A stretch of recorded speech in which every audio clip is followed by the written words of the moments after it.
And George Mason was at the Constitutional Convention. He added a little section to the Constitution called the Bill of Rights. Now, I know, well, obviously we're not honoring him currently. But George Mason said, "No point is of more importance than that the right of impeachment should be continued. It answers the eternal question, shall any man be above justice? And in the new American Republic, our answer shall be no. Be he citizen or president, he is equal in the face of the law." Impeachment tells us that we are the equal of a president of the United States. Mason said as well that if we do not maintain the right to impeach and use it when necessary, then all other rights in the Constitution will be invalidated. For if a president may act as a king for 4 years, what Jefferson referred to as an elected despot, if we allow that freedom to a president, then surely no other liberty is safe, because a king can remove any of your freedoms, and if you will not impeach a president acting as a king, then you have no freedoms.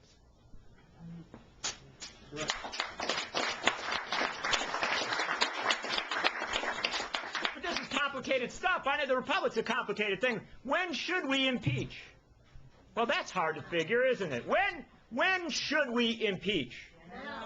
Well, here's a little concept. I'll throw this out to you. 6 years ago. Yeah, 6 years. Yeah, maybe for stealing an election. But here's a little concept I'll throw out to you, and it's just practical. I don't know. You guys can disagree with me, but I'd say probably you don't impeach when you're in a time of perfect prosperity and peace, unless somebody had oral sex. No. You know, you would probably, in a rational state, you would impeach when things aren't so good. Maybe when something's gone really awry. I don't know. Maybe when, according to the latest Gallup poll, 80% of Americans believe the country is headed in the wrong direction. Let me repeat that figure. 80%. There are more Americans who believe that the moon was made out of green cheese than believe this country is headed in the right direction. Something has gone horribly awry. But when would you really get the sense of when you might want to impeach? Well, I don't know. Let's go back to the founders. What did they say? They said they wrote the Constitution with the primary purpose of chaining the dogs of war. That was their phrase, to chain the dogs of war. The point of the Constitution, above all else, was to keep the United States out of war. Why? James Madison said, "War is the true wet nurse of executive aggrandizement."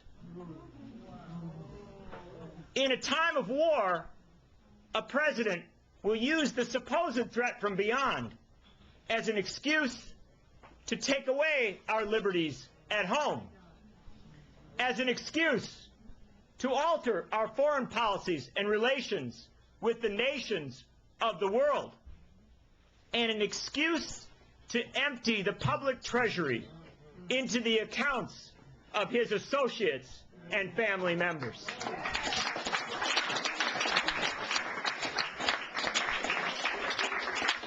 You know, I'm thinking to myself, you hear all this stuff about Nostradamus, right? You know, he used to, wow, you can imagine the future. And, you know, it strikes me that James Madison could imagine the future. But no, it wasn't that. It was that the founders knew the nature of men. We are imperfect beings. And they realized that if this republic they were creating was going to last for a long time, that it wouldn't always be Tom Jefferson's and James Madison's, not even John Quincy Adams's and Andrew Jackson's, that over time, the quality of those who would lead the republic would degenerate. That you would get a bad, you roll the dice in Vegas, it doesn't always come up for the right numbers, right? You know, sometimes you just get a bad break. You'd have a bad president. And so that's why in the Constitution of the United States there is no mention read the document backwards, forwards, up and down, you'll find no mention of corporations. No mentions of business arrangements, how we would organize our economy. There's no mention of capitalism in the Constitution of the United States. They figured we could figure out how to do business. There's no mention of God in the Constitution of the United States. There is in the Bill of Rights attached to it after it was written, they said, well, don't mess with people's religion, let them do what they want, but just let's not get that, and let's keep that separate. Nice wall of separation, as Jefferson said. But no mention of God in the whole document. No mention of what faith, Catholic, Jewish, Islam, Hinduism. They'll tell you, you're going to figure out how to worship. There's no mention of Florida's primary on January 29th. In fact, and I know this is going to amaze you, there's no mention of New Hampshire's primary or the Iowa caucuses. There's no mention of any primaries or caucuses. There's no mention of conventions. There's no mention of political parties. There's no mention even of when or how you would elect the President of the United States. Do you know that for the first 40 years of the Republic, we didn't even hold elections in November? They figured we could actually figure out how to choose our leaders. But you know what is mentioned in the Constitution? There are 6 separate references in the Constitution of the United States to impeachment. And there's a reason for that. The founders knew we were resourceful people. We could figure out how to run the thing. They wanted us to know that we had not a right, but a responsibility to remove who violated his or her oath to the Constitution of the Republic, not at the next election, because one day of violation of that oath was an assault on the Republic, and not at the next election, but at the next possible moment. They wanted you to know that it was not your opportunity or right to impeach. It was your duty to the Republic to impeach a lawless president.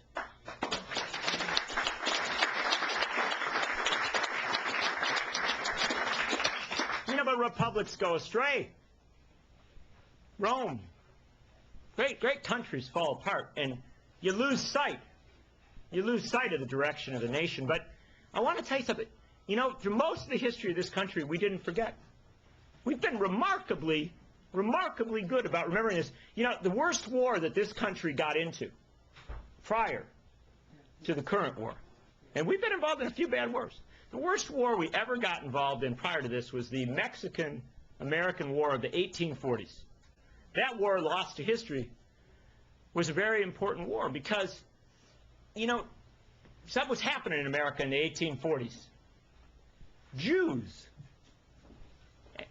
from Eastern Europe and Germany, and Catholics from Ireland and Italy, and Scandinavians from up in Norway and other places, they were coming to America, and they were settling in the big cities. They weren't going down south and starting plantations anymore. And the balance of population in the country was swinging against the original sin of the American experiment, which was human bondage, slavery. And in the election of 1844, a slaveholder, James Polk, was elected President of the United States. And he conspired with the members of his administration to invade the sovereign nation of Mexico with the purpose of seizing its territories, dividing them into states. Mexico banned slavery already. They were ahead of us. Dividing its territory into states, and because those states were below the Mason-Dixon line, declaring them to be slave states so that the majorities in Congress would forever be pro-slavery. An anti-war candidate was elected in the election of 1846 on a platform saying, I will go to Congress to hold this president to account. I will fight to end the war. I will stop the funding of this war, and I will censure or impeach this president for the crime of turning America into an imperial state. The Dennis Kucinich of his day. And this congressman went out and he did what he said. I know it's amazing, but occasionally they do.